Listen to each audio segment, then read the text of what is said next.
Hey guys, and welcome back to Let's Play Lego Harry Potter Years 5 through 7. It's part 17, and we just learned Operation.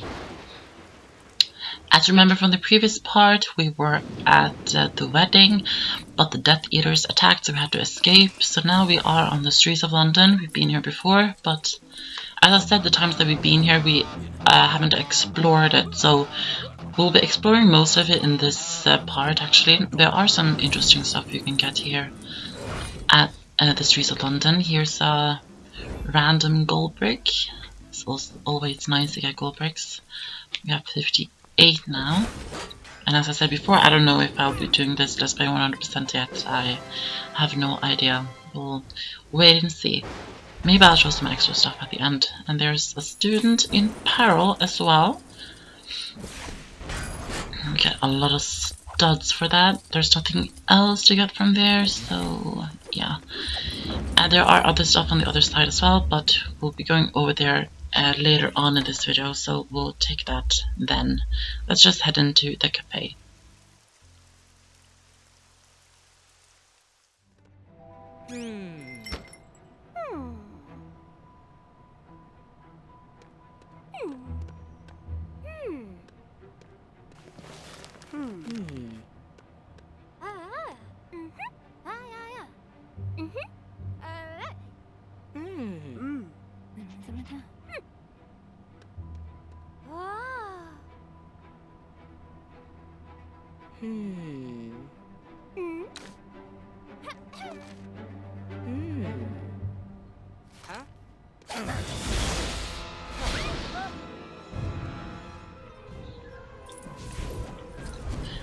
Oh no! The Death Eaters have attacked us! They don't really explain why the Death Eaters find you in this game, but if I remember correctly, it's because they put like a jinx or something on Voldemort's name. If you say Voldemort, then the Death Eaters will know who said it and where they said it and where they are, basically. So I think that's what happened. And if I also remember correctly, they didn't know that at the time in Deathly Hallows, that if you say it, they'll get you, basically. So they found that out like later on in Deathly Hallows when Ron came back to them and all that stuff. Oh my god, my nail is almost falling off. Like I've been having like a lot of problems with my nails recently because I have very long nails, and some of them have like broken off while I've been out partying and stuff, and now suddenly like my longest nail today, it suddenly broke halfway, so it's like halfway broke and it's really hurting, and I'm really scared to take it off because I know it's going to hurt a lot, but I have to do it like in a few minutes. I have to do it after I finish doing this video, so I'm not looking forward to that at all. It's going to be horrible. Alright, so we're soon done with this battle now. This battle is really easy. It's just using Wingardium Leviosa, which we've done like a million times by now. Very, very simple. And there we go. And I have one more Death Eater. I can't remember the names of these two Death Eaters, though. Some of you might remember their names, but I can't remember. So that's that. Oh, I don't know why that exploded, the cake. I don't know why, but it did. So we'll just have to try again. You can actually see like the waitress in the background to the right through that door. You can actually go inside there if you come back in free play. Yeah, let's finish off the battle.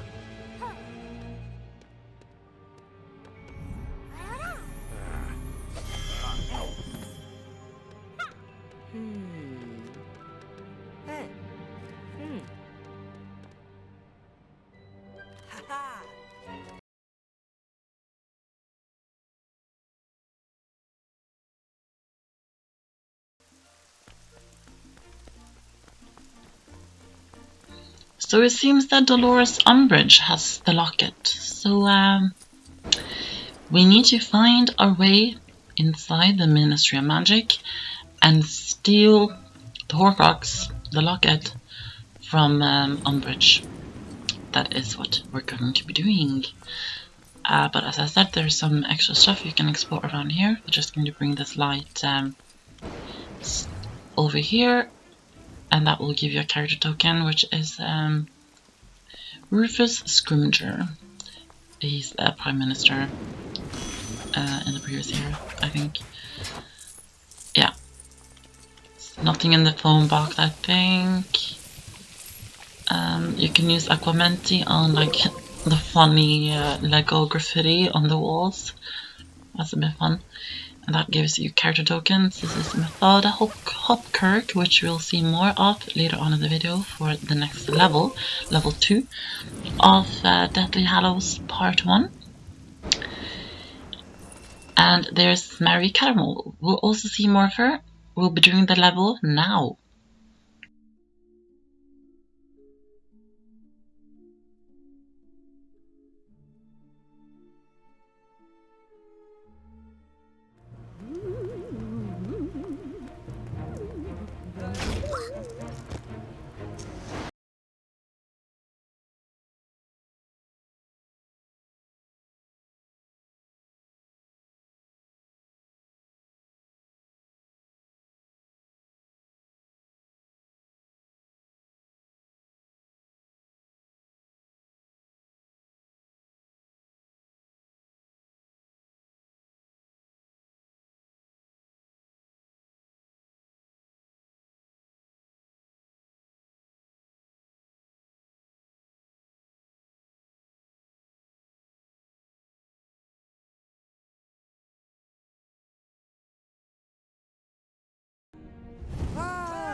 Here we are, we're now started level 2 of Deathly Hallows Part 1.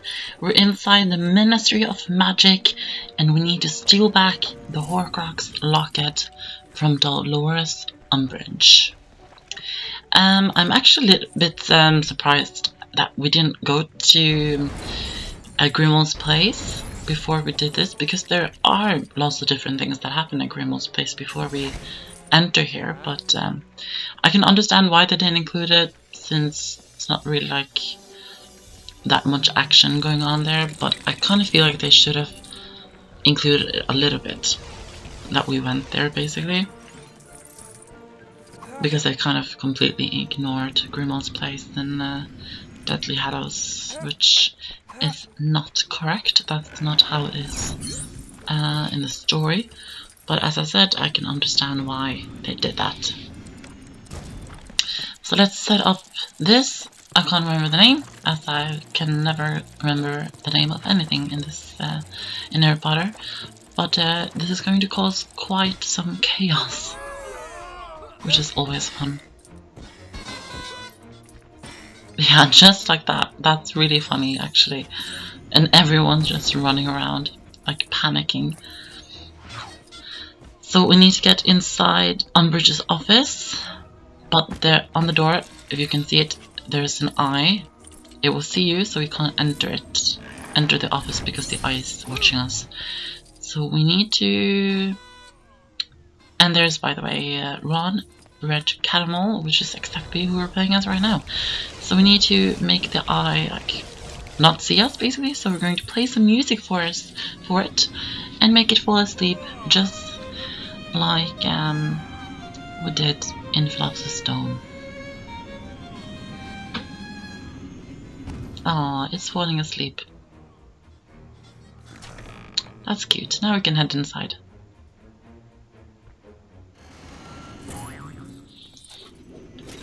Alright, so we just need to look around her office.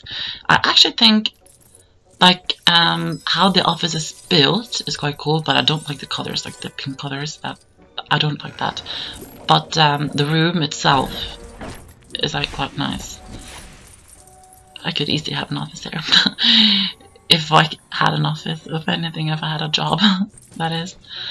Yeah, we need to find 2 keys to open up that cabinet. We just found the first one. And here's the second one.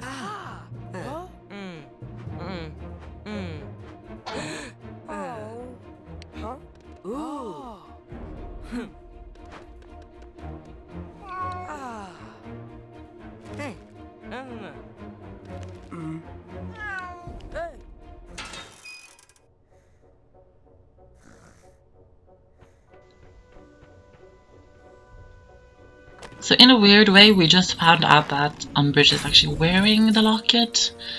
So we need to find her actually and steal it from her neck. But I don't know why they didn't see that, because we did see it in the cutscene when Umbridge met up with Fada Horcrux, which is actually Hermione.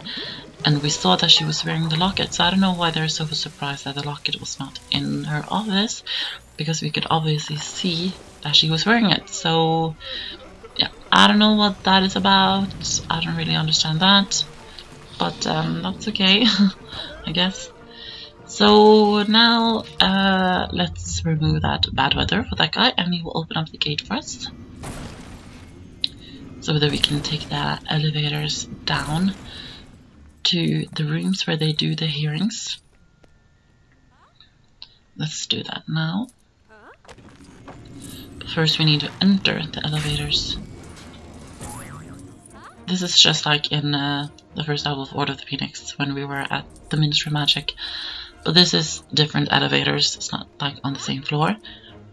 But it's pretty much the same thing basically. Looks quite nice though. So we need a reducto to open up inside there, but I'm just getting a few studs here, because why not? Studs are cool. I like to get studs. Open up there, and then we will find the remaining parts for this thing. And then we can get out Pipsqueak Pidgewiggin. I'm so bad at saying his name, like I can never say it, as all of you guys know that. All of you guys that have watched the Let's Play up to now know that. Alright, so let's just enter the elevator and head down to the hearings.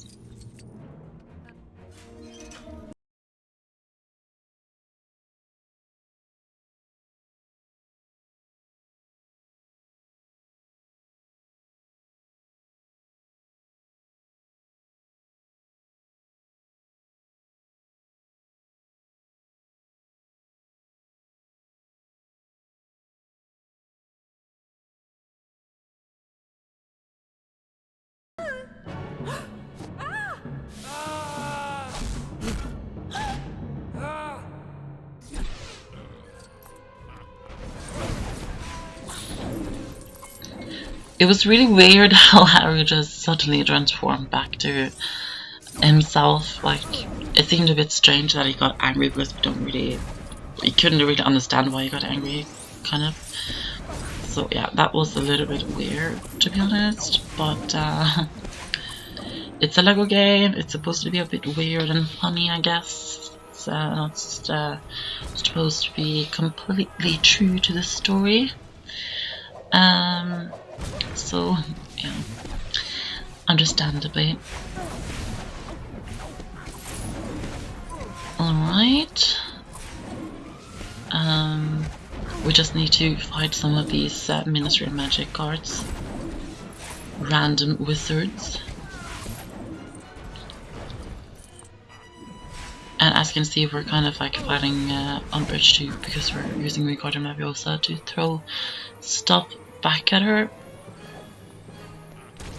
Like we do like in every single boss battle. One thing that I wish they could have done in the games is made the boss battles a little bit different each time, instead of the same thing over and over. It's not that it's like horrible or anything, but it can be a little bit repetitive, especially if you have many boss battles straight after each other, basically. And what's this guy's name again? He's called Jaxley or something, I think. I might be wrong, but I think that's his name. At least I've always like looked at him as like a Lucius Malfoy ripoff, kind of, when I watched the movie, because he kind of looks the same with the long blonde hair. It's quite similar. Yeah, we need to duel him first.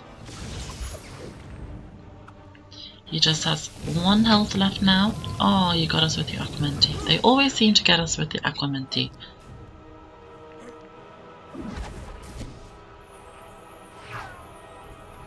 And then we need to throw stuff back at Umbridge 1 more time. Keep throwing the stuff, come on. Throw it. And then use Wingardium Leviosa to shoot that back at her. Revenge for an awful school year in Order of the Phoenix. So, to take revenge on her, I think Harry can have the honors of taking her out in this duel. After all, she was horrible to Harry in Order of the Phoenix. So, yeah, he's going to have some revenge on her.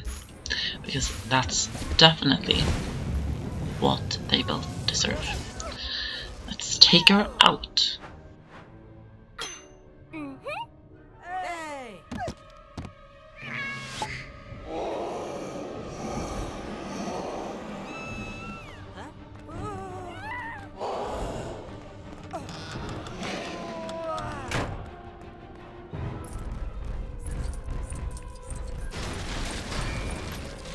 And now we have another one of these sequences where we just run, basically.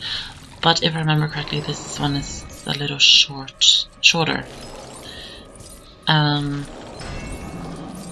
yeah, we're just running from the Dementors before they catch up to us. But there's loads of studs there, so I just want to get them so we get True Wizard.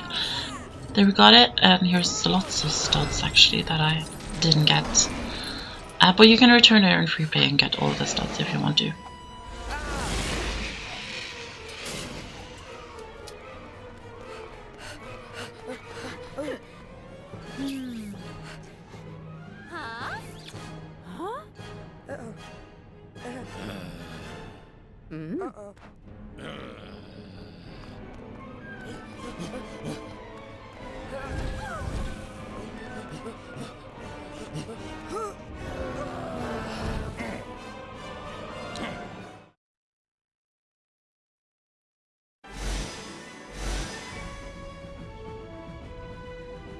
Ron kind of just stopped right in front of the fireplace. That looked a bit weird. So that's the end of the level. Come back for the next part and we'll be doing level 3 of Deathly Hallows Part 1.